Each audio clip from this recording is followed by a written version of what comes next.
great time of year, the winter time, to actually plant trees and shrubs. So we definitely encourage our clients that as we're planting this time of year, it's a really good time.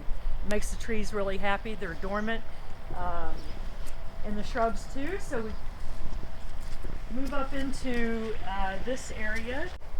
These are a beautiful little plant.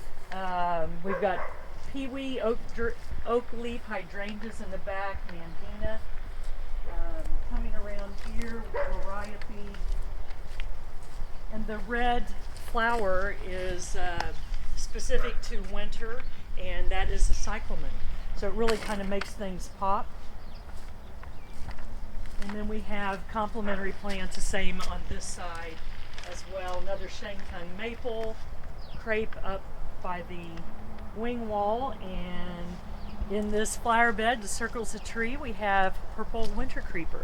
And so that is a ground cover that will, once established, turn purple leaf as fall hits next year.